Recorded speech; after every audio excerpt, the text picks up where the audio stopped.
अच्छी और सच्ची खबरों के लिए देखिए न्यूज़ 44। टीवी के सुपरहिट कॉमेडी शो भाभी जी घर पर हैं की फेम एक्ट्रेस शुभांगी अत्रे उर्फ अंगूरी भाभी की फैन फॉलोइंग तो देश भर में है ही।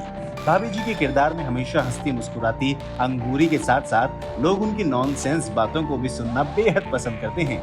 लेकिन हाल ही में वो अभिनेत्री काफी ज्यादा निराश हो गई हैं और उन्हें साइबर सेल का सहारा भी लेना पड़ा है। दरअसल शुभांगी अत्रे के साथ ऑनलाइन फ्रॉड यानी कि एक ठगी हो गई है, जिसके बाद से मामला दर्ज कराने के लिए वो साइबर सेल पहुंची। शुभांगी ने एक इंटरव्यू में बताया कि 8 सितंबर को वो एक फेमस फैशन एप्लीकेशन से अपने लिए कुछ चीजें ऑर्डर कर रही थी।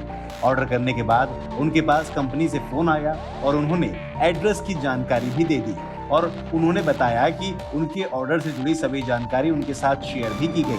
कॉल पर उन्होंने ऐसे बात की जैसे सालों से वो उनके साथ शॉपिंग कर रही हैं। तो अंगूरी बोलती हैं कि मुझे लगा कि ये एक रियल कॉल थी, क्योंकि उनके पास मेरे सभी डिटेल्स थे जो केवल उस कंपनी के पास होंगे।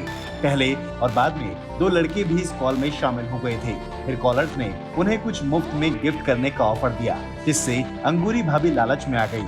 फिर साथ ही उन्होंने ये भी बताया कि वेबसाइट के कॉलर्स ने मुझसे कहा कि मैं उनकी प्रीमियम मेंबर हूं, तो वो मुझे गिफ्ट के रूप में एक प्रोडक्ट मुफ्त देना चाहते हैं।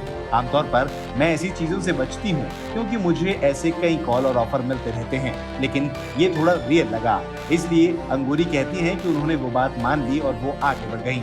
साथ ही अंगूरी बताती हैं कि उन्होंने मुझे कुछ ऑप्शन दिए, उनमें से एक प्रोडक्ट को सेलेक्ट करने को कहा और फिर मुझे जीएसटी पे करने के लिए कहा। इसलिए जब उन्होंने कहा कि मैंने जीएसटी पेमेंट नहीं की तो सारे ट्रांजैक्शन एक साथ हो गए और मेरे अकाउंट से एक बड़ी धनराशि निकल गई, जिसके बाद अंगूरी को एहसास हुआ कि उनके साथ एक फ्रॉड हो गया है और फिर उन्होंने अपने कार्ड को ब्लॉक कर दिया।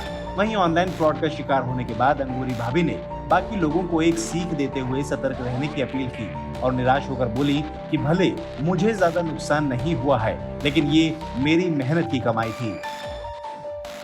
न्यूज़ 44 भी आपको ऐसे लोगों से सतर्क रहने की अपील करता है। अच्छी और सच्ची खबरों के लिए देखिए न्यूज़ 44।